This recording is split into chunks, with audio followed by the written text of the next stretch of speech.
I was heavily drinking and all those things that I did, that I had this opportunity to finally bring stability to a Richardson home. Not because of anything I did, but because I showed up and I read about this man named Jesus.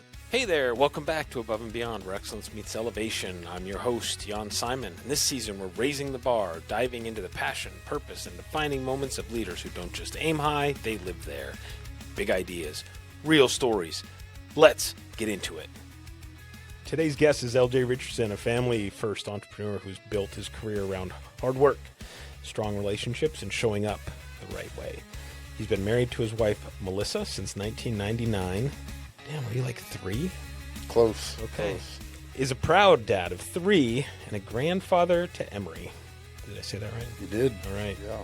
LJ started working in the tire industry at just 17 years old and spent 16 years with the nation's largest independent tire company before branching into golf, apparel, and non-ferrous Yep. foundry industries. We'll have to get into that because I have no clue what that is. That's crazy. In 2022, he took a leap and founded MobiTire, formerly Freedom Tire Guys, and most recently became a partner in Orca Golf Clubs. Yep. This is a conversation about experience, relationships, and betting on yourself. Let's get into it. Let's go. That's All cool. right. Welcome. Welcome. Thanks for having me, man. Yeah. Appreciate it. Super excited. Appreciate you coming on, and I'm excited to get to know about you.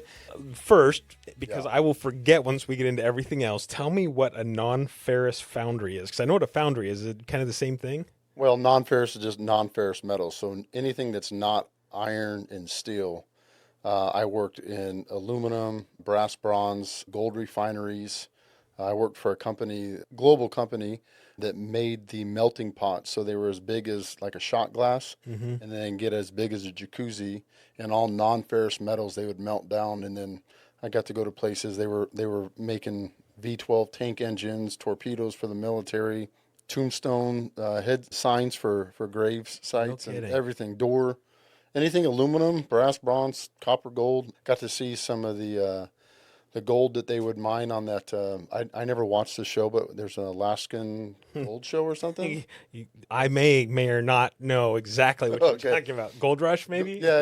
That was it. I was up in Elko, Nevada, and I was in this refinery, and they were like, all the gold that we have here is from those guys from the show, and then we take all their gold and refine it down to, pure kidding. gold. Yeah, one of the craziest things that I got to experience was one of the foundries in Salt Lake City.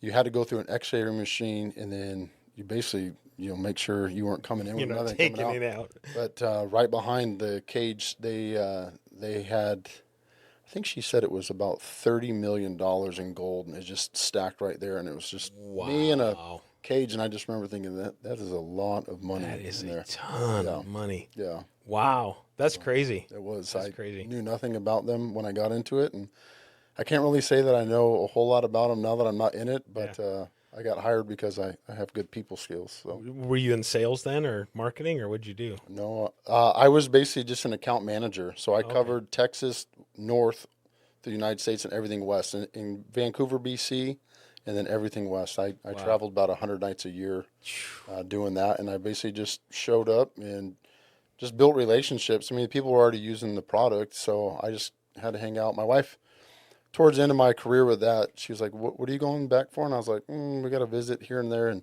then she'd call me and she goes, what are you doing? I'm like, we just left the gun range, and now we're going to go get some dinner. And she's like, yeah, hard work. So some people wonder why I quit doing that, but it was time. But it was a lot of fun. Well, it's funny because different story, but I was a territory manager for years. I don't even know how many, 10 years, I guess. And it's funny because my ex-wife, wife at the time, same thing. Oh, you're just always out partying. You're out. It's like, but I'm always on. Yeah. Right. Number one. And I'm always sleeping alone in a hotel bed. Man, you have no How many idea. times I'd like to be at home. I would say to her, I would much rather be at home with a peanut butter jelly sandwich and my kid in my lap. It's like, so anyways, I hear you. So let's talk about LJ. Okay. Tell me, where'd you grow up? Yeah. So I haven't ventured far. I was born out in Maryville. Okay. And I lived out there for 3 years, and then we lived in Payson until the summer of '89. So I spent 6 years in the backwoods of Payson outside the city limits, legitimately dirt roads, no street lights. It felt like we walked uphill twice to get to the bus stop in the snow. Yeah. And, the small town, the parades, my mom used to hand make all of our costumes. And then we moved down in the summer of '89. And that's actually when I first met my wife off of Chandler Boulevard in Kyrene. My wife was the cute little 9-year-old across our apartment at the park. No kidding. And we met them. And, so, I mean, really, Just like blindfold her and tie her up. No, She no. never got away. No, we saw each other through 7th grade, and then we reconnected as seniors in high school through some mutual friends. We had kind of forgotten about each other, but from Chandler Boulevard in Kyrene, I basically went to Country Club in Guadalupe, and then bounced around during my senior year because my mom moved and I went to go live with my dad. But my wife and I have been at Ellsworth and Baseline for 17 years, and then we moved to Signal Butte and Ray the last 8. So I mean, pretty much my whole life has been the US 60 and the I-10, like this whole corridor. I mean, Gilbert High graduate. Crazy. This part of Gilbert Road was not super cool back in the 90s for sure. So. Well, I remember we moved to Arizona in '99, and we moved to Southern and Val Vista, basically. And the first night we moved into our house, SRP didn't turn our power on. They were supposed to. So we had no power. So I was like, we'll go find something to eat. We drove around for like half hour trying to find an actual restaurant. There was nothing. It's like you're at the edge of the world. It's bananas. And then you start heading south, and you're like going through cornfields, hay fields, and all that other stuff. Yeah. Morrison Ranch was literally Morrison Ranch. That was Morrison's Ranch. Yeah, that was it. They had the blue barrel out by the barn that they'd sit out there and burn wood every night. Exactly. So you grew up in Gilbert. Pretty much. Gilbert High School graduate. Yep. Class of '98. How many high schools were there in Gilbert when you graduated? 2?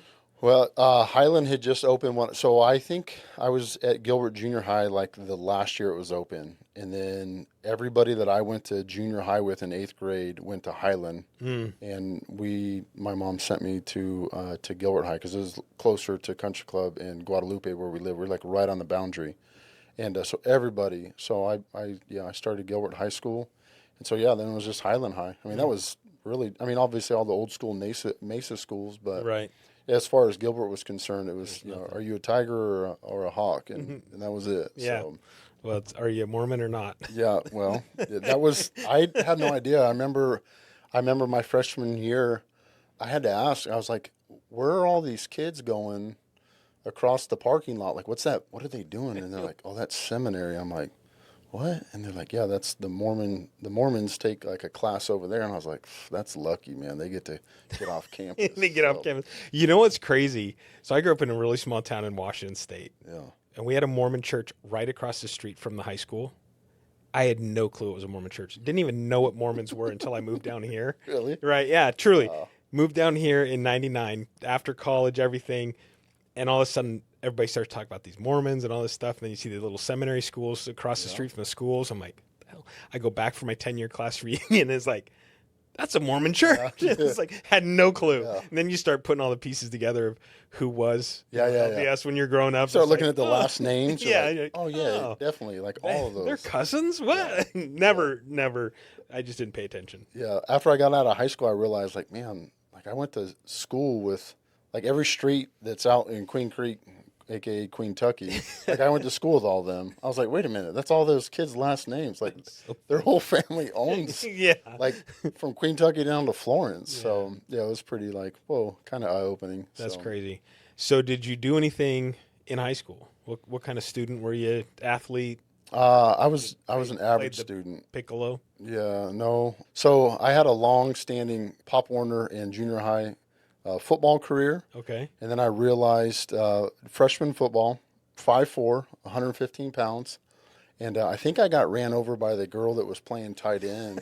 And I didn't play ever. I was tiny. I didn't have like any drive. Like it just was it was tiny. And I was like, I love football, but I think I should just watch it. So it's funny, after freshman football, I didn't really know what to do. I was like, well, that's pretty much into that. And so a friend of mine bet me a box of honey buns to go join the ROTC. I I was like, well, that's a PE credit. I'll do that. So I actually did the Air Force JROTC for like 2.5 years. But that's really when I got into acting and theater. Okay. I was in some plays in junior high, and then in high school was like really when it took off. And actually, by the time my high school career, up until Christmas break, my senior, I thought like I would pursue acting. Like I was, I hated musicals because I can't sing, but I did them because my drama teacher was like a second mom, and she was really like, you have to.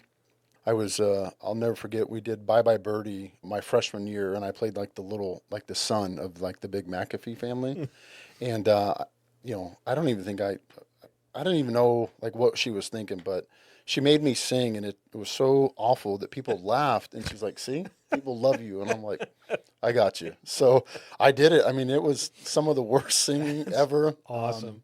The only thing I avoided was like Shakespearean like Oh, that's plays. so hard. I was like, I don't want to do that. But a lot of acting at school, and then we did a lot of outside like national thespian conferences. 1-man monologue, 5-minute monologues, which kind of turned into like a family thing because once I started learning like these 5-minute bits, everywhere we'd go, like Christmas time, my mom's like, okay, Do it. I'll do.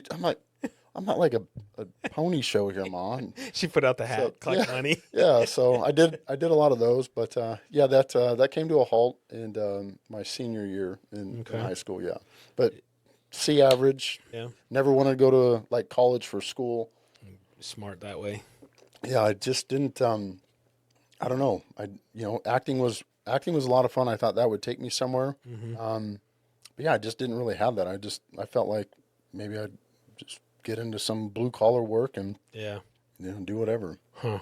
So I used to act. TJ Tillman Oh yeah, used to act. We well, let's do joke it. about that. Yeah. Yeah, it's kind of Three funny. Stooges. I used to picture myself. I used to want to be a stunt double. Okay. Like I thought that would be cool. Yeah. And because I was stupid adrenaline junkie, but I used to do stuff like you ever play kick the can?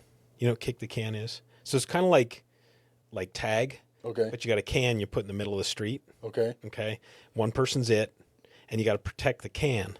And so like if I find you and you can run to kick the can and you kick the can before I jump over it and say over the can on LJ, Okay. you kick the can, everybody goes free. So then everybody hides again. I got to count and I go find people. So we used to play that all the time. We'd play it for hours and hours on end, all the neighborhood kids. Okay. But I used to hide on the roof of the neighbor's house. It was a little single story house. And I'd hide on the roof, and then I'd jump off the roof when the person would get across the street and kick the can and, whatever. One time I decided I did a flip off the house. Nice. The neighbor's mom was sitting on the front step. Oh. Jan Simon, you get your ass back here. I kicked the can. Did you stick kept running. the landing? Yeah, yeah. Oh, who cares? Yeah, I Go know. for it. I was like, I kicked the can, kept running. I'm like, but that was, and we used to do stupid stuff on our bikes all the time. Like, I used to always think I'd be a stunt double because I thought that'd be cool. It Like, would be cool. Here we are. go blow myself up, Yeah. But anyways, be in some, war movie, and I just thought that'd be just the Yeah. cat's meow. So I don't know. I don't know what I thought I would do with acting. I knew I didn't want to do stage, but like I said, halfway through my senior year in high school, I went and told my second mom at school that my girlfriend, now my wife, obviously of 26 years, I said, she's pregnant, and I have two options: continue down this path and neglect a baby on the way, or I'm going to go get a real job and I'm going to be a father. yeah, And I'm going to be the best father I can be. And I didn't really know, at the time, like what that looked like. yeah. But, so I dropped out. I mean, I had just auditioned at the National Thespians Conference in front of about, don't want to exaggerate, but about 100 different schools. Everyone sat up in there and you did your bit. And I had 32 callbacks. Really? That I was going to go back and do. And a lot of students have been going to Colorado State. A couple of them went to Oregon State. There was a small school in California. So I thought, well, here's my chance. Like, Yeah. you're born and raised in Arizona. And at that time, I'd never even seen the Grand Canyon or Tucson, Arizona. So I thought, what am I missing? Yeah, right. And it didn't work out that way. Yeah, I immediately dropped all of my classes that were extracurricular. And I went to school from about 8:20 in the morning, got out 11:40, and I was at Discount Tire by noon. Wow. And I worked that and then I took off into a career once I graduated high school. Yeah, yeah. So daughter or son? My oldest is a daughter. Okay. Yeah, yeah, she's 27 now. And now do you remind her daily of how much you gave up so that she could have a father around? I think she knows. She was born 3 days before I turned 18. Wow. And so I think we've kind of I relinquished any birthday rights for that August birthday. Hers is Yeah. the 23rd and mine's the 26th. So when she was born, I just remember like this feeling of like, holy crud, like this is like for real. Like Crazy. this is somebody. I even I'll never forget. I remember Melissa getting in the back seat of the little Civic we had, and I took Taylor in her little thing and I popped her in, and Melissa's like, "All right, get us home safe." And I looked at the nurse and I go, "Hey, is there like a manual I can take home? Like, what am I to do?" And she just looked at me and she goes, "Sweetheart, I've watched you for the last couple of days, and I think you're gonna be okay." And yeah, we were just, we were young, really young. We had just got out of high school. So. Yeah. But yeah, I think hopefully my daughter knows. Yeah. Yeah. Well, I commend you that you guys are still together. I mean, obviously, young love is a huge commitment and taking that step. So that's incredible. Yeah. Thanks. Tire business. Tires. That's not easy. I actually studded tires Oh, no way. in college. Oh. I worked at a place called Les Schwab. Oh, I'm very familiar with Les Schwab. Yeah, so I worked at Les Schwab, freezing ass cold, Oh yeah, never. outside bay, studding tires. I still think the pain in my wrist is because of the stutter.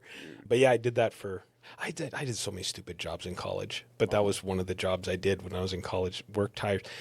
I could work the bay, change the tires and all that stuff too, but for some reason probably because I was stupid and young and I got to work the stutter. But Yeah, you're like, let's go. oh, Yeah, no. Down here in Arizona, we didn't have to worry about that. There was no snow changeovers. no. I remember they put in siping machines, Oh. and I was like, what do we need this for? They're like, well, it's to help when it rains. I go, yeah, bro. This is, never gonna rain. Go ship these to Flagstaff. Yeah. Go put them in Prescott maybe, but like we don't need them here. And so that was about the extent of anything I had to do crazy. I got a buddy that I went to high school with whose dad owned a retread shop. Okay, yeah. And God, he was in there all the time working that stuff. I never really understood it.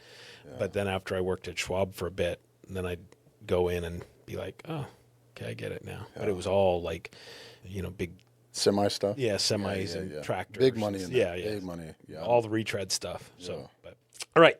So you worked at Big O. Discount tire. Yeah. So it's funny. I worked at. I didn't have too many jobs. I mean, in high school, I did Taco Bell for 3 months, and I was like, man, this sucks. They don't even give you free tacos. And Really? Then, yeah, they You didn't. worked. They wouldn't give you food? Nothing, bro. And back then they were kidding. like 39 cents. Yeah. And then me and my buddies went to this place it's a wedding venue now, but it used to be called Jungle Jim's Playland off of Alma School in Guadalupe. Mm-hmm. And I was the dude that got to put the monkey outfit on for all the kids' birthday parties. So we did that for a little bit, and then I went to Blockbuster Video. I mean, it's really crazy to think that isn't even. I think there's one left, but I was making like $4.50 an hour, and my wife at the time though, she was like, hey, we have a kid. I don't think $4.50 is going to cut it. And I'm like, yeah, you're probably right. I should go get a real job. So my buddy had said, hey, there's a discount tire opening. I walked in. I literally got out of a 78 Celica with a cowboy hat and the tightest jeans I had and a white T-shirt. And I go, I need a job. And he goes, you ever work on tires? I go, sir, I don't even like working on cars. He goes, perfect. At least you're honest. We'll hire you at $6.50 an hour. I said, let's go. Job. Let's go. So, just almost doubled your wages. Yeah. I did that from... Jeez, man. 97, I started early 97, February. I started at the McClintock and Warner Discount Tire. It was the newest store in the Valley. And now I think there's 25 stores added after that one. Mm. So I did that, and I pretty much just bounced around Discount Tire, trying to work my way up to store manager all through my 20s and into my early 30s. And then I finally got promoted to store manager. And then I was like, this is not what I want to do. Yeah. This isn't what I want to do. This is I didn't see you don't see your family a lot. There was Back then, were they open on Sundays or is it still? No, never been open Sundays, but it's a Monday through Saturday, and you get one day off during the week, and you couldn't really take Saturdays off. So, what day does everyone play sports? What day do your kids have all this stuff? Yeah. So not knocking it. I mean, I won't ever belittle my time there. It's maybe we'll talk about just all the different jobs I've had that set me up to become a business owner. But I mean, I appreciate my time, and it taught me. I was around Discount Tire when Mr. Hawley, the owner, was like alive Oh yeah. and very much involved, and that was a different vibe for us back then, coming up through the ranks. And a lot of the managers that I came up, I still talk to this day.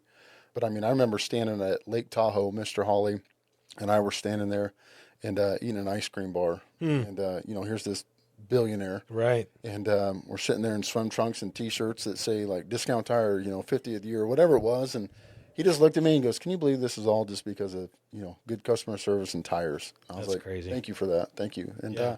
man, I learned a lot, had a really, really good time, so to speak, and learned a lot from it. But, yeah, kind of, looking now back, I mean, it really helped kind of put me in a position to understand the business, but to bring some things along that maybe I think have, gone missing. But Yeah. yeah. Getting into that, I mean, obviously sounds like he was pretty influential in your life as far as what he said at that moment in time. I don't know if there was other run-ins with him Yeah. or interactions, but was there somebody that you worked for or with that really kind of helped you realize that could help you sustain a family, or was it more, hey, it's $6.25 an hour? Is that what you said? Yeah, it was $6.50 an hour, and then I finally got hired full time like a year later. I went in for an interview, and then they called me and said, "Sorry, like, keep trying, like, just learn a little bit more." And then a week later, some dude failed his drug test, and they're like, "Hey, you got hired, congratulations!" I'm like, "Yeah, full time, let's go, $500 a week, let's do this." So, looking back, there was some managers that I had when my very first manager, his name was Frank, and I don't think we just had so much fun, and he made good money, and he had us over to his house, and we got to see his wife and the kids, and just kind of that family atmosphere. And he was influential because I worked for him later on in life too, Okay. as his head assistant.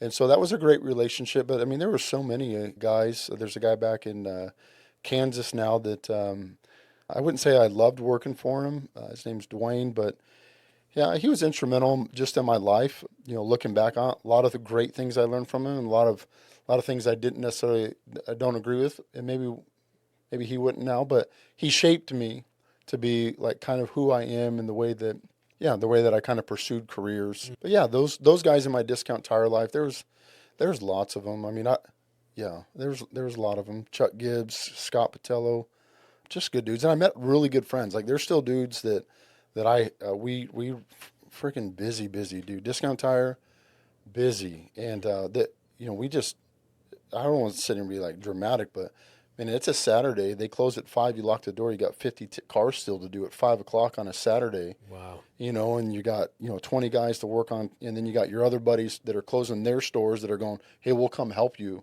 And those just build friendships. Like, we have a good run. I got Steve Bentcourt was in his wedding.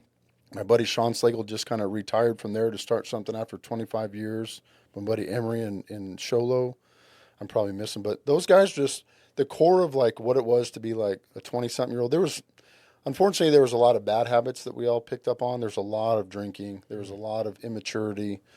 Thank the Lord, like, we're all alive through it. Yeah. But yeah, man, it was, Mr. Hawley was definitely, the run-ins you had with him were special because he was very young when he started Discount in Ann Arbor, Michigan, and he literally rented out a corner store and just sold, like, I believe he's got a book that was like 6 tires and like no plan or something like that. Oh yeah. He literally started this company out of like this little shop, and there was a competitor right across the street, and he just took care of people, and it grew into something amazing. Yeah. And, so I mean, I would think that everybody that ran through the Discount Tire, hood, from his experience, would say the same thing, that just him as a man, and very present with the business and his people. So Yeah. good dude. High school, Yeah, you're acting theater coach, teacher, yeah. influential. She was. Yeah. You say like second mom. She was a second mom. My high school time, I basically grew up with 2 sisters and my mom. And so my mom worked her butt off for us kids to provide for us and do a lot. So at school, she was kind of like a safety net for me. So much so that after, well after high school, I think my kids were all old enough when she was actually the theater director out at the girls' Catholic school out in Phoenix. So we showed up and watched the play, and then I talked to her afterwards Oh, how and cool. about Florida. So that was kind of like a cool wrap up on that relationship. But yeah, she definitely helped, push me because, I mean, I didn't really have a whole lot of like motivation. Like I was like, let's just get through high school Yeah. and, see where acting goes. But yeah, she was, Janice Robillard was her name. So I'll never forget it. So that means she probably was She was super, important. yeah, Yeah. she was important. Yeah, that's awesome. You spent 17 years at Discount. Uh-huh. Yeah, 16 or 17-ish. So Okay. from 90, the beginning of 98 to I left in January of 13. So Okay. I So was, about that, 15, 16 years. yeah.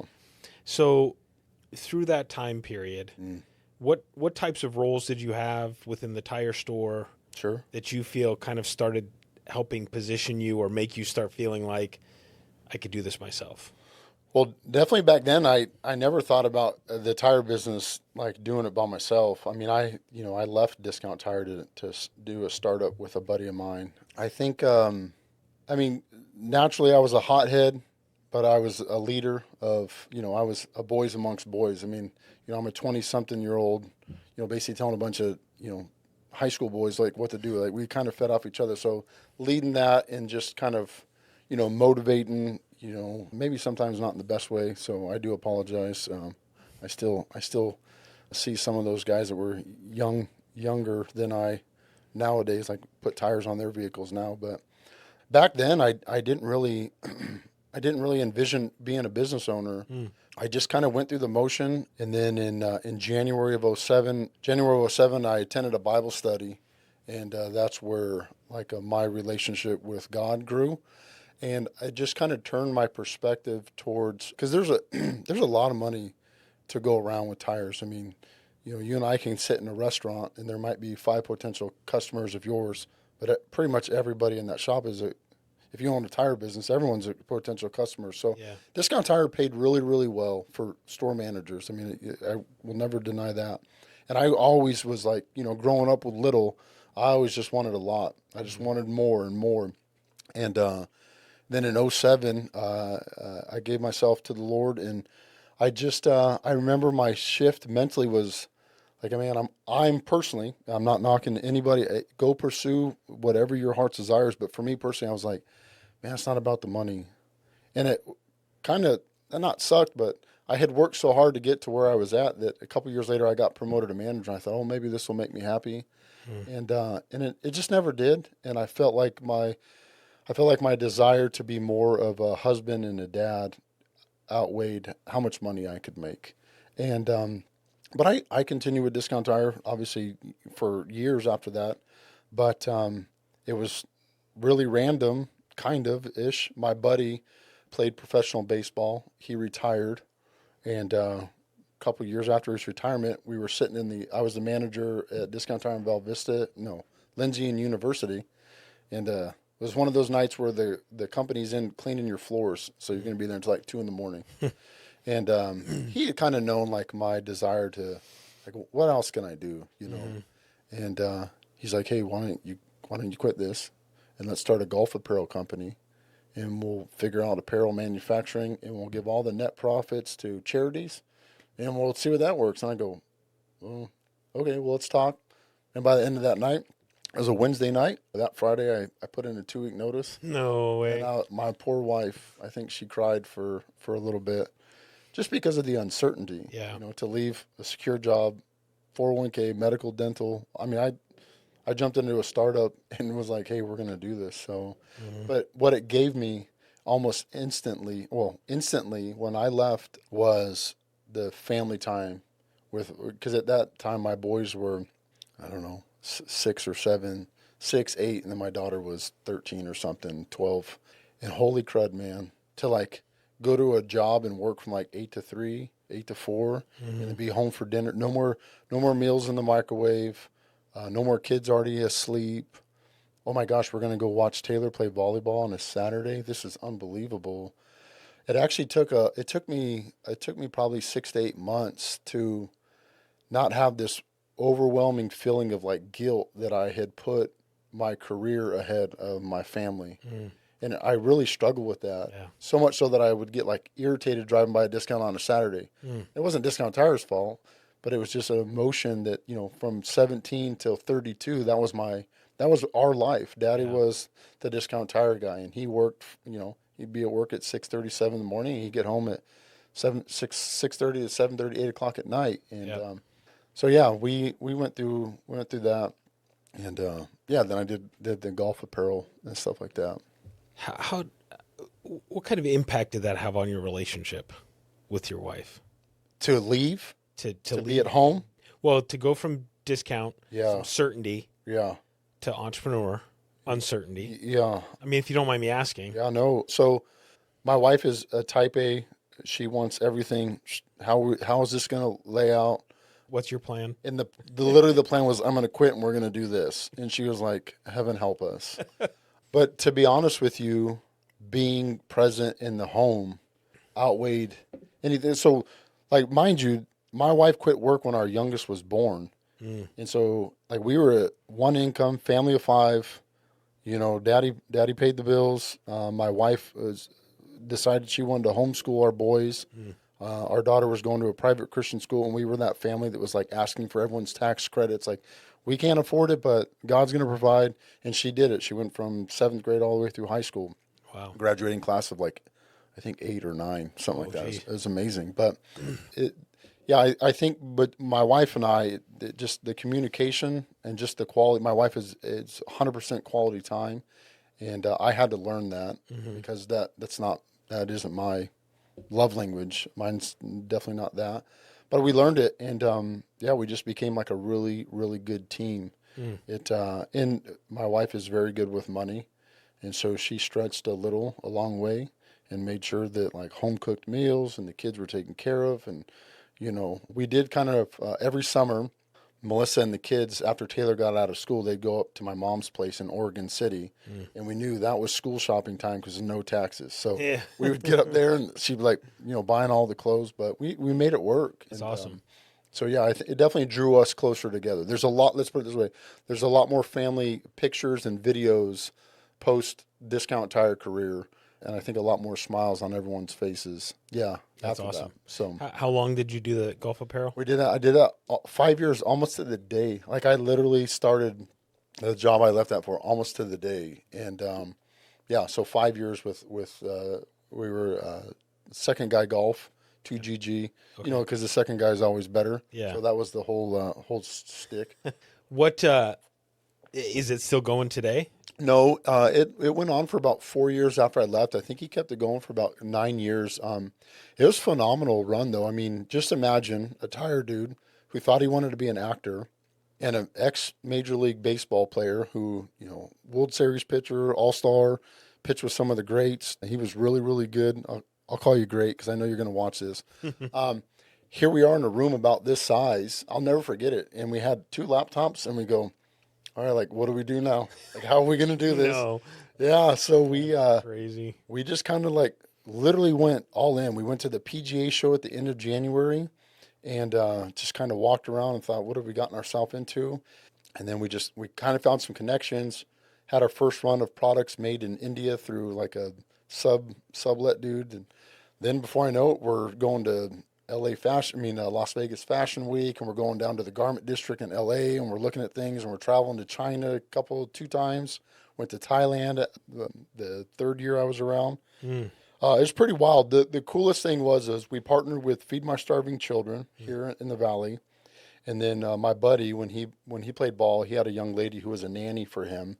And she actually started a girls' rescue home, Josie's Angels, over in the Philippines. And she takes girls out of sex trafficking. Oh, wow. And she's basically, she is the mother to these young girls. That's cool. And she fights the court systems and provides, I mean, it's super awesome. And those are the 2 charities that we really targeted and wanted to bless with the net profits of all the money we made. So, and it was super cool. I mean, I got involved. I really found my niche with like tournament sales. So, we did Sally with the Mesa Chamber. I did all of her polos and stuff for years running. Sunshine Acres, Alice Cooper. I got to design some of those polos for his golf tournament. And so that it was a lot of fun. Yeah, we played a lot of golf tournaments. Yeah. Never got really any better. Well, But you're pretty good. well, thanks. But yeah, so I really enjoyed it. But I mean, but like everything, I think again, the next job, what it provided for me, and then the way that Discount Tire, Second Guy Golf, and then Morgan Advanced Materials, what those three jobs did for me when it came time to go, I want to do my own thing.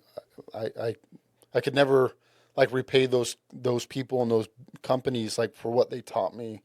I know it wasn't easy to leave the golf apparel, but it was a necessity for my family. So I you want me to go into that or Yeah, let's do it. What yeah. what led you up to that? So I'm a part of this men's Bible study group that meets. It's called Men's Practice. Every Saturday, 100 dudes from like 15 different churches get together for an hour and a half. Great organization, still going strong. I've been involved with it for a long time, 9 years now. And one of the guys that was on like the board of directors with me, we were golfing, and we're walking off the course, and he literally just looks at me and he's like, "I want you to come work for me." And I was like, "I'm sorry, what?"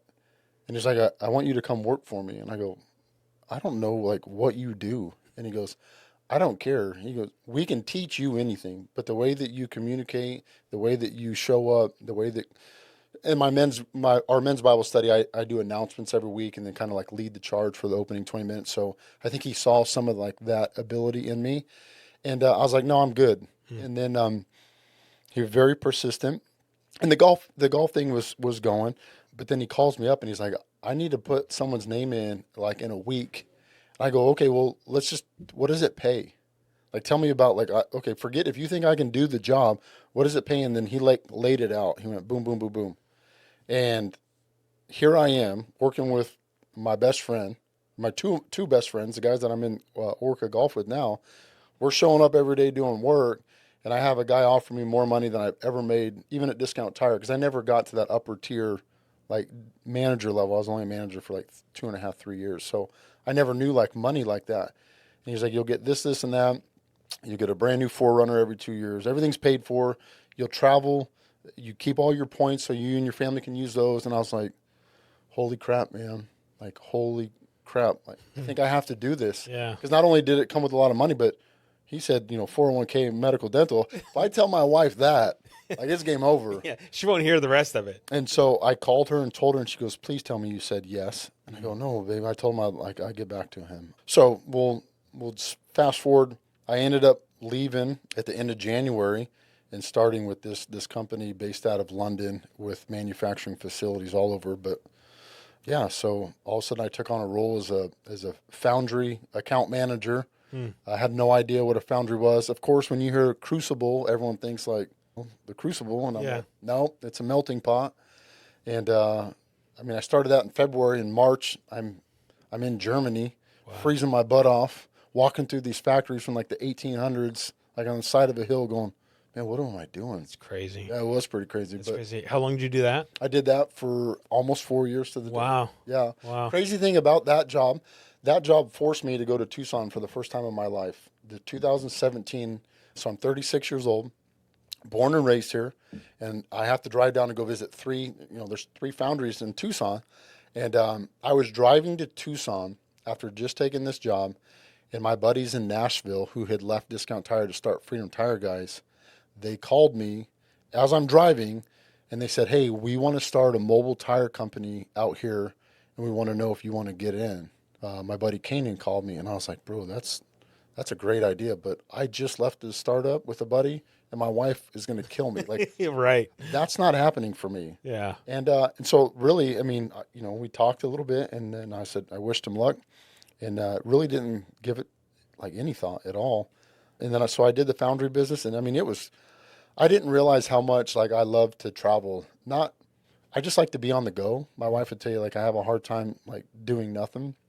So I loved like I had a parking spot on the 4th floor at the airport. Like I knew that was it. I knew how long it took me to get here, and I just loved to travel. And then obviously 2020 happened, and I was actually in SeaTac Airport coming home. It was March the 13th. It was Friday the 13th. I had just done my run all the way up to I went all through to the Tacoma, Seattle, Like Bellingham and Bellingham, okay. all the way. And I'm in the airport. That was when the first case of the coronavirus was at an old folks home in In Seattle. Seattle. And that was like that week. And the plane kept getting delayed and kept getting delayed. And I was like, man, what's going on? Like, finally got home like late night, maybe even early morning Saturday, whatever it was. And then that was it. Like, I didn't travel until like June of the following year. Wow. So that was tough. Put me, at a desk with a computer having to do Zoom calls. And then you try to get foundry workers and foundry managers to respond to emails. It wasn't happening, man. Yeah. I literally took up a hardcore black coffee habit with cigars with my next door neighbor for the whole year. We built a $1,000 chicken coop. No kidding. And I was like, whoa. So, but then we got traveling again. And I was like, oh, it's not as fun as I remember. And that's where like my wheels started turning. Was in 2021. I was like, we got to do something different. So we took a family trip in 21 out to, my wife's got some family out there and they have a farm, and we were messing around on a tractor and I had to do something with the tire. And I kind of nonchalantly, when I got back to the place where she was at, I was like, hey, I think when we get home, like, I think I want to start like my own business for reals. Like, I think I want to get into the mobile tire business like the guys in Nashville. She's like, you're crazy. But I think she kind of knew, like, he's crazy enough to do it. And so we talked, and I had kind of started talking with those guys, a little bit. And so, yeah, that was pretty much it. We got home from that trip, and I was just trying to figure out, like, how to get out of this and how to get into the tire business, that was a little hectic. So did you end up then partnering with them and became Freedom Tire, and then you switched out to Mobi? Yeah, so I got a hold of the boys out in Nashville, and I was like, hey, you guys have been doing a great job. Where do I get a van? Like, how do I do this? And so we had this agreement that they would own Freedom Tire Guys Nashville, and then I would create my own LLC and own Freedom Tire Guys Arizona. We'd be completely separate entities, but we'd have the same name. And then eventually, like, let's meet in the middle in other states and figure out, like, a decade down the road how to turn this into something special. And so that's the way it started. So I actually flew out in February of 22 and drove the van back in a nice little snowstorm across the 40. And that was pretty much it. So we had kind of operated underneath that umbrella from 22, 23, and then 24. There was just some things like there was nothing that we did like ever meshed or gelled.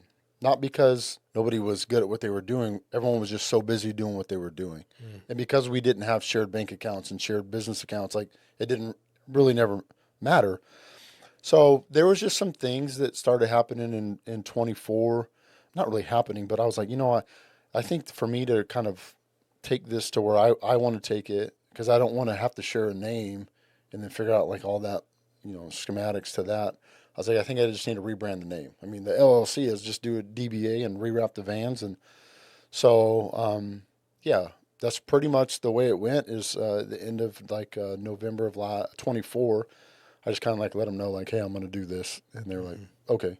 And so that's when we kind of launched. 25 is like MobiTire. And nothing changed except I thought it was really simple. I thought, well, we'll just change the QuickBook invoices to MobiTire. Yeah. Little did I know that, like, everybody I did business with, like, it was like, we need this new form and that new form. I'm like, well, the LLC is the same, but look, man, I mean, we've kind of just been going, we've been going full blast since we started. I mean, it's been, 3 vans. I got my son, my brother, my nephew, and 2 other young men slinging tires, and we've had some really crazy accounts that have kept us busy, and but yeah, here we are. That's awesome. Yeah. Do you do fleet work? We do. Okay. Yeah, we do fleet work. We're actually, the goal in 2025 is to try to pick up 20 to 30 new fleet accounts this year. Okay. Construction, anything basically blue collar work that have fleet of vehicles from, I don't care, 1 vehicle to our largest fleet account has 180 vehicles in it. How big of tires do you usually go to?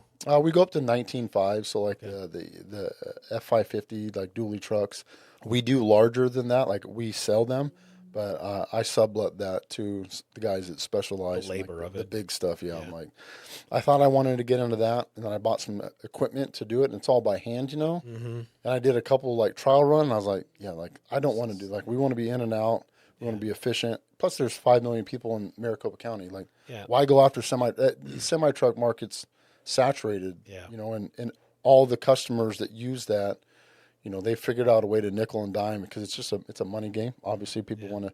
So I was like, yeah, I don't want to do that. Like, we want to specialize. Again, going back to the discount tire days, like just take care of the people. Mm-hmm. And it's a lot easier in a controlled environment when you specialize just in, passenger and light truck tires to really hone in on that business and really take care of people like the way that I remember in the 90s and the early 2000s that like this is how you were taught and people loved it and they responded well to it. And like, that's really what we're about is just like that customer service and efficiency, Yeah. No one wants to be on a semi truck for 4 or 5 hours. Like when you can put tires on your car, you're in 30 minutes and go, and you can go do whatever you got to do, Yeah. Well, that was the big thing when I was Les Schwab. I mean, it's funny because when I go to somewhere here, Yeah. which now I don't, I have Jeff do my tires. Right. Yeah. But now I'll have to have you do my tires. But Les Schwab it was always quick. I mean, if you weren't hustling, man, they were on you. Yeah.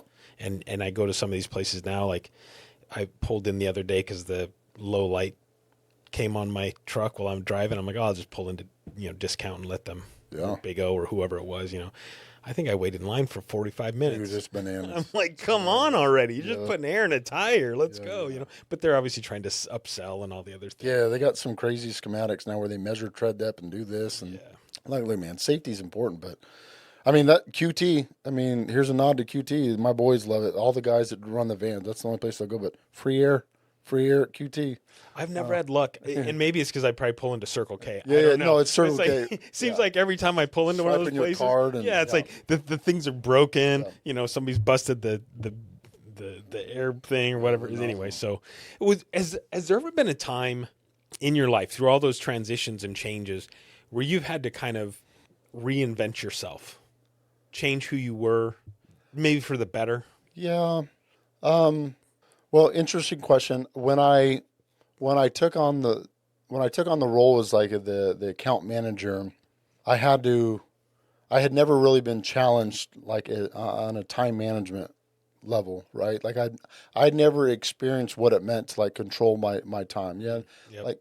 Like my boss lived in Gilbert, but like our boss lived in India. And so to not have a time clock, to be able to like actually like get your schedule down when you're going to go visit 30 accounts in 3 days, like that was kind of what I alluded to earlier. Is Discount Tire taught me the customer service game and tires, obviously, but then being involved with my buddy Russ at the Golf Apparel, that taught me like how hard it was to like start something from nothing. Like Discount Tire, multi-billion-dollar company, right? Then you get into the meat and potatoes of like, we're going to do something from nothing. That's a lot of work, and there's a lot of hoops you have to jump through, and there's a lot of unknowns, and there's a lot of grind. And then leaving that to get into the crucible business, time management, I was not good with time management. And I had to learn really, really quick that if I thought I was just going to drive around and do these calls and then get back to my hotel and be a night owl like I am, I'll go to bed at 1 o'clock and get up at 5 o'clock and then go get breakfast and go.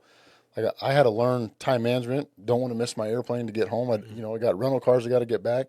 So all three of those really, Discount Tire in a sense were like, it's just like a young man, like what it meant to be a provider. And then like, this is just hard work and you're going to do it. And then the Golf Apparel just taught me like hard work from nothing. This isn't backed by, the Hawley family, So all three of those, I think, kind of pushed me in directions that led me to where I got to start my own business, where I had to find out like who I really was, a listener and as a leader, as an organizer. And then I had to like understand what my strengths were. And I 100% knew what my strengths weren't. And I tell this story often, but when I started, we'll just call it MobiTire. When I started this, literally the first person I hired was the CPA that we had at the Golf Apparel, because I had a great relationship with them. And I walked into their office and I said, I want to hire you. I don't want to do any of this. LJ doesn't know this. Mm-hmm. I don't want to learn it. Yeah. I want to understand it, but it's not my forte. I can't be bogged down with trying to grow a brand and then figure out like how to do this. Right. And that was kind of like my first step of going, all right, this is real. Like you're paying someone to do this. Now you have to go execute with everything else that you know. Yeah. And so it I feel like I've had to not reinvent, but kind of turn the dial on who I am. Because I definitely coming out of high school and getting into Discount Tire, one manager told me that all I ever did was just shoot from the hip. And that's always stuck with me. I didn't agree with him at the time, but looking back, I'm like, man, he was so right. Because I was just always so quick to like, man, if you walked one step out of line, like, this is the way it is, and you listen to me, and very, just very hyper and not able to process. So I wish I would have started the mobile tire business maybe when I got out of I'd be the king of mobile tires if I started Yeah, it for sure. 10, 15, Right. 14 years ago now, but I didn't. And Yeah. I think that just God's provision through all the jobs that I had allowed me to become who I was in 2022 to go, yeah, like I'm going to bet all on me. Like obviously my family, and I'm trusting that the Lord's going to provide, but like there was opportunity to take some money from people and give some money away or percentages, but really I just banked on myself. Yeah. I look at my wife and I go, we're going to take this money from this position and we're going to go all in on us. And she was like, okay, like you're crazy. I said, Yeah. let's do it. And here we are. It's March 1st will be 4 years. So What does success look like to you? the reason why I started this business was to leave a legacy for my children. Hands down.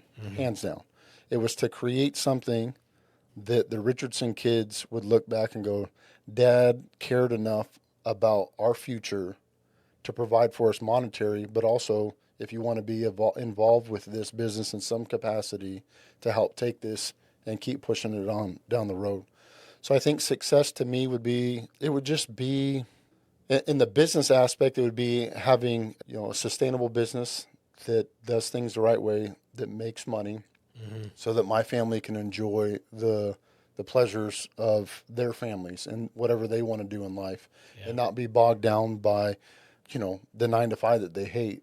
Not that you don't hate your job sometimes. Like just work is work. You got to do it the majority of your life. You But- may as well enjoy it. So. Yeah, success would be that. Like I don't sit around and think like, oh, the tire business is going to pay me, millions of dollars in royalties if I walk away and my kids run it and I'll just be able to pull. It'd be crazy to think that, I don't need a little bit, but yeah, to have, I want a company where my employees get paid well, that their families get to like benefit from, just the generosity and the vision that I have when I started this, that they have the medical and dental, and they have the 401ks, maybe they got the employee profit share, but it's just like it's a business based on legitimate like family feel. Now I know as you grow bigger, those things can get misconstrued or lost, but that's my hope. Success would be in 5 more years down the road that I'm not showing up every day, that I have my hand in it at some level, but that my son who's involved with it now is running it. It's prosperous. All the guys are making the money to support their families and their lifestyle. That would be a success story to me. What do you think a misconception is from somebody who doesn't own a business, looking from the outside in as somebody who does own a business? What do you think one of the major misconceptions is? That we have all this free time and that we're able just to tell other people to do our job for us, and that you're just rolling in money. Yeah. I think a lot of, my idea from looking at people that I've known, and I've known some really successful, entrepreneurs that they are rolling in the money and doing that. But man, there's a period, and I'm still in that. I'm still in that period of like, it's still like a happy grind, but I have time because I make the time, and I won't ever give that time. I won't ever give my family time to a company, even the one I own. That's why we're Monday through Friday, 8 to 5. I will never do 24-hour roadside. I will never open up on the weekends. We're not going to do those things because I don't want to do those things. And So yeah, I think a lot of people probably look and see. I mean, it's really cool. I mean, it's really, everyone plays the social media game, right? Like I got some friends that are like, man, you're killing it online. You do this, and I'm like that, and I'm like, man, there's a grind to it that you don't understand. And owning a business isn't for everyone, and I Right. get that. I mean, you have to have a certain quirk to where you're like, yeah, I'm willing to do, certain things, and you have to sacrifice the time, but it's necessary. But you can't waste the time. Yeah. So yeah, sorry, I think I just burped in your mic. Hot mic, check. Yeah, I think people probably think you and I are just rolling around as business owners. You might, and kudos to you. I try not to post a lot when I get like away from the office and maybe go golf or something because people think, oh, there it is. Like It's that's all he always just does. golfing. Yeah, that's the hardest thing to explain to somebody because I actually have people who say that to me. You just go play golf all the time. It's like, but what you don't see is you're building relationships. Yeah. You're establishing, you're building, you're cultivating. You're kind of always on. Yeah, I can be Always. having fun. I can go so far with it, and then I've got to bring it into check, right? Yeah. Sometimes it might get out of hand, and it gets a little bit too far. But at the same time, it's like you're always positioning yourself to say, okay, I want this person to respect me enough to hopefully at some point we figure out a way to do business together. Yeah. Whether that's I have my tires changed with you, you do your insurance through me, we're sitting on the podcast together. Yeah. It could be something completely different that right now neither one of us knows about, but eventually down the road it's like something happens. It's like you've got an expertise on something, I've got an expertise on something. It's like, you know what? I think that'd be a great partnership. Let's make this happen. And I think that that's what people don't see when they see the pictures on social media and they're like, oh, you're just playing golf. It's like, that's what you see. But to me, that's a major misperception because it's like, yes, absolutely. Am I having a good time when I'm out there playing? Absolutely. Yeah. Most of the time. Most of the time, You're pissed off a lot. Usually for like eight holes, 9 holes. Yeah. The other one. The rest of the time, not so much. But there's just so much else that goes into it. But anyway, so what mistake have you made in your life that you wish you could erase? Or do you feel like all of the mistakes kind of led you to where you're at today? And they weren't mistakes at all. I know this may sound like someone might watch this, hopefully at least one or two people watch this. Hopefully not one of them will go, oh, I knew you'd say that. But I legitimately, I've been able to learn from all of my mistakes. And I know that sounds really crazy. And people go, oh, no, like there's some. I really don't have, any regrets per se. There's one personal that I won't bring to light. That might be one. But as far as just the life that I've lived to this point to getting to where I am now, I mean, sometimes I think mistakes. Sometimes I feel bad for the way that I treated people when I was younger. I feel bad for the way that I communicated to people, the way that I led people. But I've learned how not to do that. So I don't. Is it a mistake? No, it's just that's just who I was. That's how I did things. But I wish I wouldn't had. Mm-hmm. But it's taught me now I run a company with a bunch of 20-year-olds. Yeah. So their language is a lot different. Even though three of them are related to me, they speak different language than I do. And the old school LJ wouldn't be able to communicate with them. I know this because I've tried it and it doesn't work. Yeah. So, mistakes wise, man, there's been a lot of them. But man, you always got to, there's just a lot of perseverance. And I'm not one to have a mistake and go, well, pass it off on someone. I own it. And I'm like, okay, I need to be better. Mm-hmm. I need to figure out how did I get here? And what did I do or not do that put me in this position to where, man, you made this mistake? And I just kind of reflect on them. And sometimes, yeah, I'm really good at, I think I am. I'm really good at taking things that come up that I maybe have done and just kind of asking other people, like, hey, help me understand, this is X, Y, Z. So, yeah, I don't know. I don't have any. I know that sounds, I'm not, egotistical or arrogant about it. I don't feel like I've had mistakes that I regret. I don't have any regrets except for one. You know what's interesting is you just saying that, like, instantly popped into my head. When I think about that question for myself, I don't know if I have regrets, right? But I think the biggest regrets are opportunities I didn't take. So it's almost like I feel like those are more mistakes than, where I had an opportunity to do something and for whatever reason, typically out of fear of something, the unknown, I decided not to do it.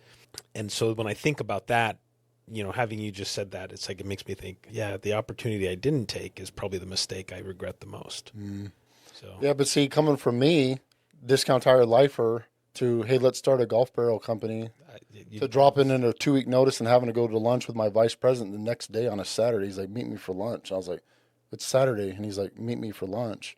And then to get involved with that with one of your best friends and to go, look, man, I got an opportunity that's better for my family at this point in my life. I'm leaving to, man, this job is great. I'm not going to make this kind of money when I leave, but I want to go do this. Like, I feel like for someone that thought they were going to be in one job for 30 something years to be on job number 4 now, it's pretty crazy. Well, I think that's really cool. I've been in insurance for 30 years. It was not what I went to school for. It's not what I wanted to do when I grew up, and I've been stuck in it because make too much money or whatever the reason is that I haven't made a step. But now we're doing this. Well, now we're gonna do podcasts. We're doing podcasting. Yeah. We are gonna make this happen. Yeah. Talk to me about MobiTire. Yeah. What you guys do, and your vision going forward. I mean, is it a fleet of 50 vehicles across 10 states? My answer is different now than it was in 2022 when I started. Then it was, man, how do I take over the whole Southwest of the United States of America? Today, as it sits right now, what we do is we literally bring just a tire store to your home. So we do new tire sales and installs. We offer all the same type of warranties that you'll get at any other dealer. We have all the same accounts set up with all the major brands, all the brands that they don't sell. And we, sell and install new tires. We do tire rotations. We do flat repairs. We do TPMS for that stupid light that comes on your car all the time. We service those. And that's it. That's it. I'm not going to get into brakes. I'm not going to do oil changes. I'm not interested in changing out your battery. We specialize in everything to do with your tires. And we do it the very, very best. My vision right now for the company, we have currently 3 vans. Our hub is right here, right behind downtown Gilbert. I would love to, in the next couple years, have a facility like we have here out on the west side of town, kind of catty corner, way off on the 303, so that we could support that side of the valley. And I would like to see us maybe in 5 years' time have 10 vans helping service all of the fleets that we can in the 5 million residents that we have living here. I don't know how many of them are driving, but really, I had to kind of hone it back and thought, like, Arizona is like, what, the 4th largest city in the country? Yeah. Yeah, right? So, like... Well, the Phoenix metro area itself is... Yeah, the Phoenix metro is bananas. Massive, yeah. So, at first it was like, oh, let's expand, let's do this, and everywhere but California. Now I'm like, man, I just need to figure out how to be the very best in Maricopa and Pinal County that we can be. Yeah. And I don't want to do my people or our customers a disservice by thinking that I'm bigger than I am, in the sense where, like, I don't want to just do things to do things. It has to be very methodical and thought out, because money doesn't grow on trees. Yeah. There's only so much you can do. Yeah. And there's only so many people willing to work in summers in Arizona in the back of a van when the temperature gauge reads them at 145 to 155. Yeah. So summertimes we'll try to get out like 7 in the morning, and then we don't book any appointments past like 1, 2 o'clock. And then we'll 2 maybe, but then after that we answer phones and book them for the next following days. Yeah. Is most of what you do pre-scheduled, so you're not doing a lot of emergency stuff? Most of what we do, we want it to be pre-scheduled, but there are times, I mean, even today, we had 2 customers call us. One lady had a flat tire. Thankfully, she worked from home, so she was like, can you just get to me before noon? We're able to fit her in, show up, fix her flat. Life's easy. Another person had a tire bad at work. They're like, this is my work address. Can you get me done today? And I'm like, yeah, absolutely. So, yeah, what you won't see MobiTires doing is showing up on the side of the freeway. Yeah. We're not doing any of those Not type gonna of roll fight with calls. AAA to. Yeah, if you hit the curb pulling into a parking lot and you're just on a side street, yeah, we'll come save the day. But we're not going to do like emergency. Yeah, I just tell people like, I'm sorry, we're not AAA. Do you do wheels as well or just No, tires? no, we do wheels. Okay. Yeah, we're set up with about 5 different vendors. Okay. So we do wheels. So and if somebody hits a curb, pops, breaks the seal and yeah, all that, you can take care of it. yeah, absolutely. Shifting gears, Yeah. okra. We talk about that for a second. Orca. Orca. I don't know why I said okra. That's all right though. I think that's Are they something you good? eat. I don't Yeah, know. I'm from Arizona, but I think that's okra something is they eat in the something South, right? Yeah. I don't know. Orca Orca golf. golf. Tell me about that. Do you mind? No. It's interesting take. So golf. Let's go back to first ever PGA show. No, second ever PGA show is a golf apparel guy. We show up. We sign up to have a booth at the PGA conference in Orlando, and for some reason, our little brand new startup apparel booth got put into this hallway with the Club Makers Guild. So we're surrounded by like all these club makers in their booths, and we're like, this is really weird that we're here. Well, the guys that were right next to us were Alex and Stuart from London, and with Orca Golf, and golf club manufacturing company.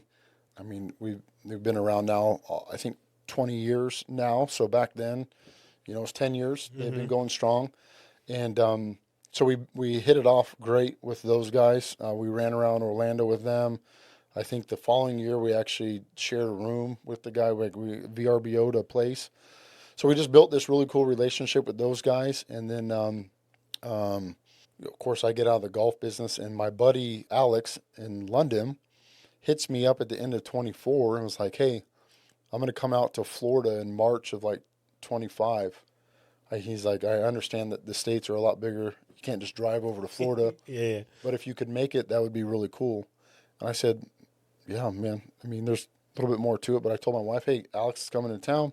I'm going to fly out to Florida, hang out for a week, play some golf, catch up. And, so I went out there. And by the end of it, there was just this opportunity that we saw in the U.S. market for golf clubs because they had been going so strong all over Europe. I mean, all over Europe, phenomenal. And so I came home and kind of, again, one of those crazy things that my wife has to put up with. I was like, hey, we want to bring Orca to the United States, and I want to invest in it with a couple other buddies, Aaron and Russ, you know them. She's like, you're crazy.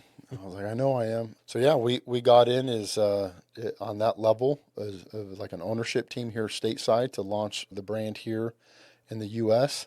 And little did we know that just throughout the summer, if you're a golf nut, you should know about My Golf Spy. If you're not, then you might go look them up now. But we didn't know like really what was going to happen. But Alex had sent a bunch of clubs to get tested through My Golf Spy against the top club makers in the world, right? I mean, everyone's going to buy the PXGs and the Pings and the TaylorMades and the Titleist and the Callaways, and like all these clubs are just hammered out there. And then here comes Orca, gets independently tested by My Golf Spy here in Scottsdale, and we start like wiping their butts. Okay. We take first place in this iron, third place in this. We start winning all these awards. And then it's like, man, like we can really do something. Like we got to get on it. So we've been, I would say that the word would be methodically planning out how to get this thing launched here. I will say for all the things going on in the country, tariffs have been a problem in the tire industry because everything, nothing's made except for a couple brands in Tennessee. Yeah. I've seen tires go up. Well, trying to get golf clubs that are manufactured with Japanese steel into the United States because of the tariffs and stuff has been a little bit more challenging than expected, and the cost of it is whatever. So we're there right now. I feel like we're so close to finally getting them here, getting ramped up, and getting going with Orca. I think it's going to be. I'm putting it all on black because I think it's going to be.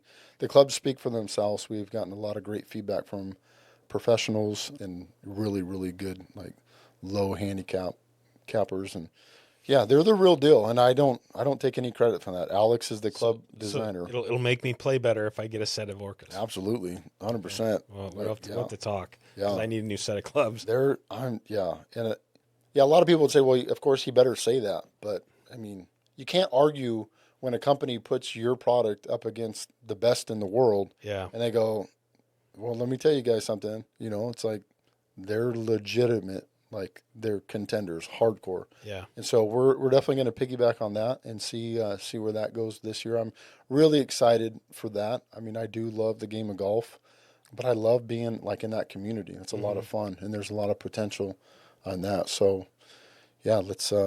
We got another call hopefully coming up in the next week or two, and we can kind of grind out some more and really get this thing going. So That's awesome. yeah. Seems like you have a lot of stuff going on. What does a day in the life of LJ look like? What do you want people to think a day in the life? Nah. I mean, it's real deal. I mean, I always say that I'm going to go to the gym like midday, have my son, cover the office so dad can go to the gym. That doesn't work because I'm always hands-on and go, and I'm trying to train him, and our business is always like this. So the day in the life of, the alarm goes off about 4:15, get to the gym, do a little hour and 15 minutes, get home, coffee time, hang out with my wife, do a little devotional, and then we get ready and get to the office. And then we just kind of go. Again, people aren't very good at planning their day, which, at work we kind of figure it out as we go. Mm-hmm. So get the vans going, and then, typically leave the office. I mean, we close at 5, but I typically leave between 4 and 5, get home, drink more coffee. That's all I do is drink black coffee and water. That's it. That's all I do up until 9 o'clock at night. So I make 14 cups of coffee, and we drink a little more than half of it. And then when I come home, I finish the rest. And wow. And then we hang out. There's a lot going on at my house. My boys are at home. So I got, almost soon to be, my youngest will be 20 in February. And then we have a grand who's running around the house 4 or 5 nights a week. That's cool. And then my wife and I, so she just started her 1-year college course today to get into naturopathic type medicines type things that she's doing. So yeah, I mean, we're busy. So we get home, and I always say I'm going to be in bed by 8:30, and then it's always 10:30, and that alarm goes right back off. Yeah, so, it's funny because I do the same. Christine's much more of a night owl than I am. I mean, if I sit down on the couch and watch TV, I'm out. I wish. Pass out. I just pass out on the couch, and she wakes me up like, whatever time she's heading to bed. She's like, "Hun, get up." But I'm going to get to bed early tonight. It's the same thing. Usually 10:30, falling into bed. What's crazy though is I would say almost every night at like 7:30, I catch myself and I'm just like, I think I could go to bed right now. And the only reason I don't is because I know my body only needs like 5 or 6 hours. And if I go to bed at 7:30, 8 o'clock, I'm going to be up at 1, 2, 2:30 in the morning. But you know how quiet it is at 1 o'clock in the morning? Oh, man. You get so much done. Yeah. I mean, it's quiet at 4, but yeah, I mean, I wouldn't know what to do.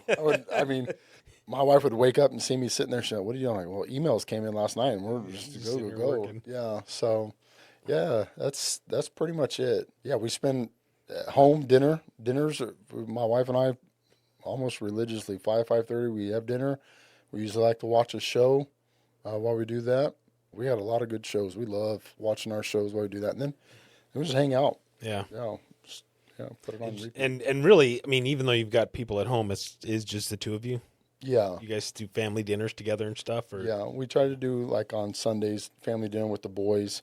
Make sure that they're available for that if they don't have plans. But yeah, my wife and I, she's my best friend. That's awesome. Yeah, and she gets me better than anyone, and she puts up with me. We've been together 28 years. I always remember because my daughter's 27, so I'm like, we've been together 28. But wow, yeah, so we hang out and talk a lot, and we just kind of do our thing. Occasionally we have like a red light sauna and a hyperbaric chamber at home. So she forces me, and yes, she forces. I'm like, babe, I don't want to go sit in 170 degrees for 30 minutes. And she's like, it's so good for you, but that's it, man. Like we don't. We'll take walks. We like to walk. Probably not as much as we should, but yeah, man, it's pretty simple. it's that hectic time, right? You know, Yeah. that go time, get to work Yeah. at 7:30 and then, man, shut it down. Yeah. When I first started this, man, I'd answer calls at 8 o'clock at night. Now my time is more valuable. Yeah. If you need something, I'll be there tomorrow. But yeah, and we enjoy that. And my wife loves, even with our kids being young adults, she loves like their friends over. So we have this thing where like my wife and I will be in bed, and we're like our living room and kitchen, and then our bedroom's downstairs right after that. And everything else is upstairs. But for some reason, man, we'll be in bed like 9 o'clock, just talking, watching the show, whatever. And our boys will come home and their friends will be with them. Like somehow, like all these like young adults like just hang out in my bedroom, like want to know what are we doing, how was the day, and what do we got. My wife's always talking to the young ladies about like, well, what did you do and how was work, and I'm just like, what are we doing? And then, you know, we got a room full of like everyone trying these TikTok, you know, videos. I'm like, hey, let's do this. And I'm like, I'm gonna hurt something like. So my wife loves that, and you know I partake in that, but it's pretty just family oriented when we get home. That's nice. Yeah, Nice. You brought up a couple times yeah, throughout the conversation your relationship with God. yeah. Do you mind me asking you about that? Let's hammer it out. Well, I'll just ask you. I mean, you said 2007. I think that you Yeah, accepted God into your life. yeah. So obviously Melissa and I get together at seniors in high school. We're 17. Of course, we have a baby, and we're like, well, we got to get married. Now she would probably, I mean, rightfully so. She would tell you. I remember when she broke up with me when our daughter was like a couple weeks old. Oh no. Thank you to my mother-in-law that she sent her back outside the house and go get that boy. Like, what are you doing? You're just, you're just being, you're being a turd. So she called me back. She goes, my mom says you need to come back inside. I was like, great, thanks. But I mean, we really were. We got married at 19, and we had no idea what it meant. I didn't grow up, and I want to preface like I love my dad. I love everything about my dad now, but I didn't have a dad growing up. After we moved down from Payson, it was really hard, and so to be a 11-year-old boy and your parents get divorced, and then you're raised with a mom and two sisters, there was nothing was put in me on like how to be like a provider, how to be a man, how to take care of a woman and a baby. So I was dumb and immature, and I never did drugs because Discount Tire drug tested, but man, I drank with the best of them. And the problem with me is I never would say no. And it led to some really dark times for Melissa and I. And looking back on it now, you can call it whatever you want. It's truly the grace of God that somehow we managed to get through 20 to 26 together. Like we really have no business with the story except for there's a redemptive work in our lives because of who Jesus is to both of us. But so we didn't go to church as young adults. We were raised in a family. We were doing things we shouldn't be. I was a drunk. I mean, that's all I did. I mean, I would get off work and just go get hammered and then get home, and so not good decision. So my wife started going back to church at 24, and that's when she rededicated her life to Christ, and she would ask me to go to church. She was working still at the time because our youngest wasn't born, and Sundays were like football Sundays were like if I could get a 30-pack down before the afternoon game like was over, knowing that I had to get a 12er for the night game. I had a buddy with me, so he drank more than I did, but I try to keep up. But so a lot of drinking. Well, she would ask me to meet her at church. She'd get off work and she'd like, "Can you come to church at like 3 or 3:30 on a Sunday?" So for 2 years, I would go to church, just like no business, hammered, just sit there and be like, "Oh my gosh, like what are we doing?" And it's my wife and my mom, my wife's grandmother. It was just like, man, they just were praying for me. They were just like praying that I would be the man that they wanted me to be, and they knew I could be, and they knew God was going to have to change LJ's heart. I'll never forget this. Christmas in 2006, I was laying down at the top in my bedroom, and so the house we lived in, it was like mom and dad's room. a hallway, maybe 15 feet long, and the kids' rooms were, one was the boys shared a room here and Taylor's room, and they had a shared Jack and Jill bathroom. And Christmas had just wrapped up. My family had left, and I was just laying there, man. And I was just, the kids were running around, supposed to be getting in the bath, probably causing trouble.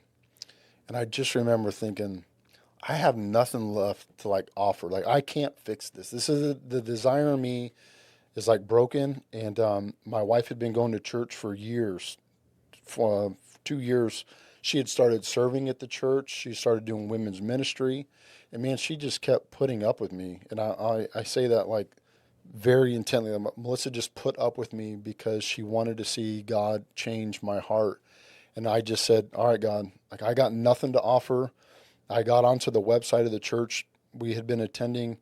I reached out to the dude that ran the men's Bible study at Paradise Cafe on Val Vista and Baseline. I said, hey, and I wrote this big, long letter of like why I shouldn't come. I'm a drunk. You know, we had kid out of wedlock. I've had, I've committed adultery, and you know, I've done all these things wrong. And this dude fires back, and he just says, "Man, I'd love to meet you. I'd love to meet you. We meet here. We're going to fire up after the first of the year, back on Wednesday mornings if you want, or Thursday mornings if you want to show up." He's like, "Man, I'd love to meet you." And I walked into that place holding a Bible that Melissa's grandmother had bought me. I had no idea what to expect. And I sat down, man, and I met 12 dudes who were just like me. Cocaine addict, heroin addict, a guy on his third or fourth marriage, another dude, like, just, I was like sitting here going, wait a minute, these dudes call themselves like Christ followers, and we're the same thing. And we started hammering out the book of Ephesians together. And, I just know that like by the end of January, the last study in January, my heart had been so captivated, and I want to be careful. Well, I just want to say this, not by religion, but by who Jesus Christ was and who I was learning about this man that walked on this earth and gave himself for my life, for me and for you, and gave himself up willfully so that we could have a relationship with God the Father.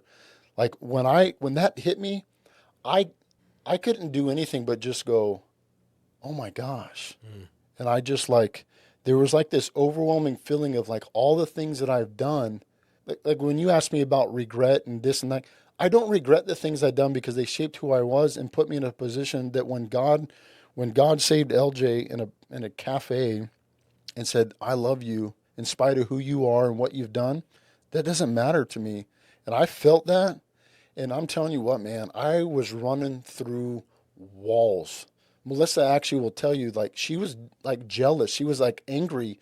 She was like, God, I've been pursuing you for years now, and I don't have this. I was like, dude, we were hammering out prayer time and Bible time, and we were doing just talking about the goodness of God in my home. Like, He is so good to love us and to bring your mom and dad. Like, I never shied away from who I was to my kids.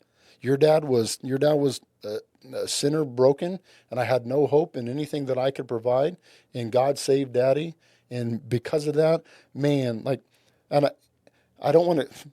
I call it the Richardson curse. If my dad watches this, I hope he understands what I mean by that, because the Richardsons have a long lineage of like broken marriages, broken homes, drug abuse, alcohol abuse, and I felt like I had the opportunity, even though I was heavily drinking and all those things that I did, that I had this opportunity to finally bring stability to a Richardson home. Not because of anything I did, but because I showed up and I read about this man named Jesus, and I just read it with intent of like, if this is real, if the God of the Bible is who He says He is, then I need that. And He showed up, and He changed the trajectory of our family. He changed who I am as a man. He just put us in positions to see like how great He can be all the time, and yeah, man. So it just kind of like catapulted from there. Yeah, I mean, I actually quit drinking for like 6 months. Like I just had no desire, and then I went to Oregon for a summer, and me and my stepdad played in a golf tournament, and they had free beer, and I was like, all right, let's go. But it took it, and it look, man, nothing was like perfect because I committed my life to Christ. I mean, I still battle with anger issues, and they were still the past that Melissa and I were loving each other through and going, okay, like this is who we are. This is our family dynamic. Let's press on. Let's press on for the betterment of this relationship, so that this relationship between her and I being one unit. That was the thing that really clicked for me, was God's design for a marriage. Was that like Melissa wasn't someone beneath me to just take care of the kids, and then I'm going to go make this money and like you do what I say. It was like, man, we're a unit. And this is the strength that you bring, and this is the strength that I bring, and this is how we're going to run our home together. And let's do it, and let's kick butt at it. And we did that, and we do that even to this day. I mean, she compliments me so well, and if she was here, hopefully she would say like, man, LJ brings this to the table, and that's how we get 26 years down the road. Yeah. And so that walk with Christ has been.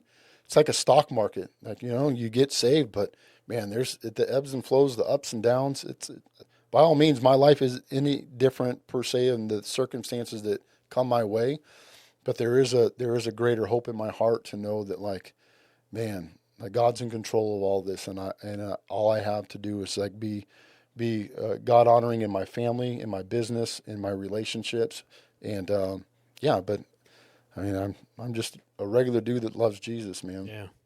Well, that's beautiful. Thanks. I mean, I appreciate you sharing, because I don't know, it's impactful, it's powerful. Yeah. Hopefully, it landed on somebody's ears that it actually touches and makes a difference. I think that'd be huge. So, well, hey, I greatly appreciate you coming on. Yeah, thank you. Anything that we need to know about LJ that we don't know? No. That I haven't asked, that I should ask? I don't know. What do you do in your spare time? Watch TV.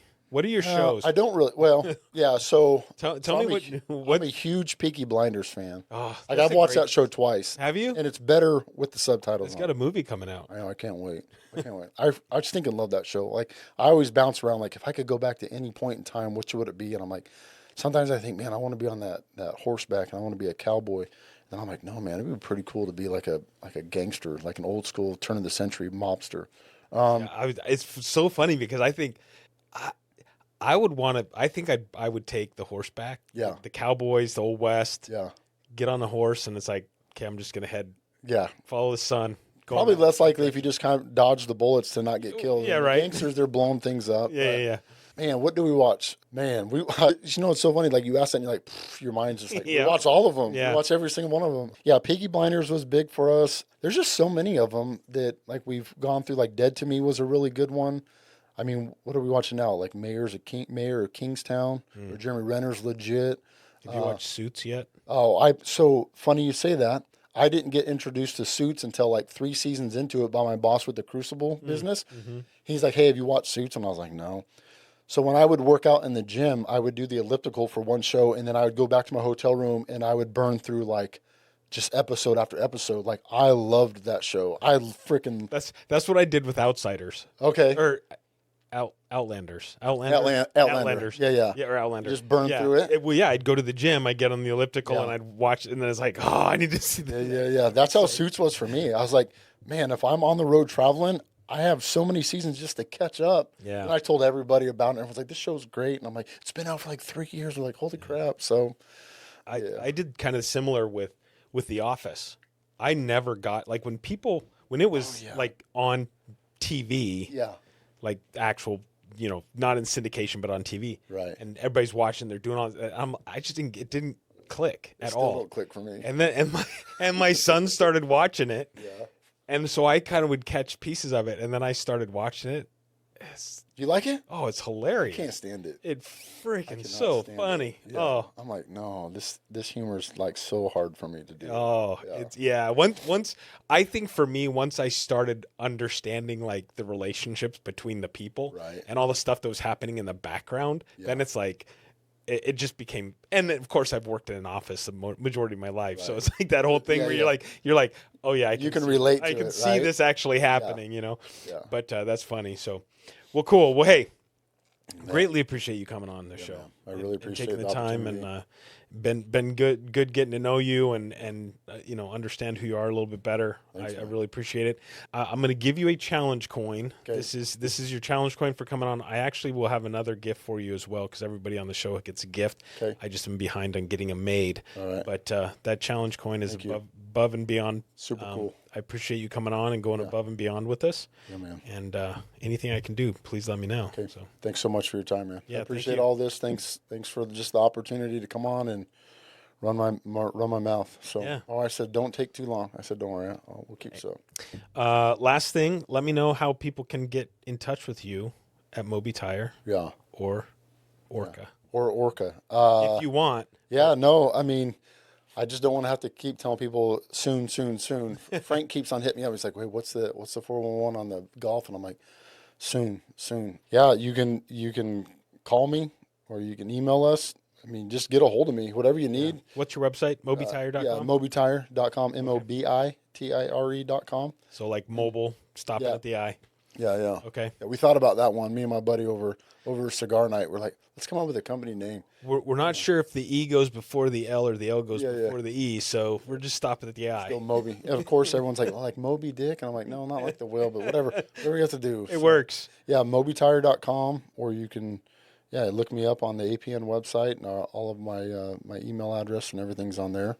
So I'd love the opportunity, man, just to get to know more people, more businesses, figure out how to keep people, with their fleets and stuff up and running. Yeah. I mean, the money that we charge a coat on site is minimal versus the amount of money people lose having a technician sit around and wait. Yep. To get stuff done. So, yeah. And then Orca, LJ at orcagolf.com. But we're holding on tight for that. But it's going to be epic, and I think there's going to be some cool things that we're going to be hopefully. And talking with Frank and Karen, there'll be some partnership with that Sweet. company. So, Well, stay tuned for that one. yeah. But if you ever need a mobile tire, Yeah. call MobiTire. MobiTire. Thanks, sir. All right, Appreciate you. awesome. Thank you. Thanks, dude. This is LJ Richardson, and I went above and beyond. Stories we share beyond the fairways, friendships grow in APN's embrace, opportunities flow. No happy talking, just real deals, authentic connections, the kind that heals. From Palm Springs to Pine Top's Grace, APN's network spans every place. Above Par Network, we're going above and beyond, reaching new heights. In networking realms, scaling the heights. From mixers to golf, our spirits unite. APN's the beacon, our guiding light.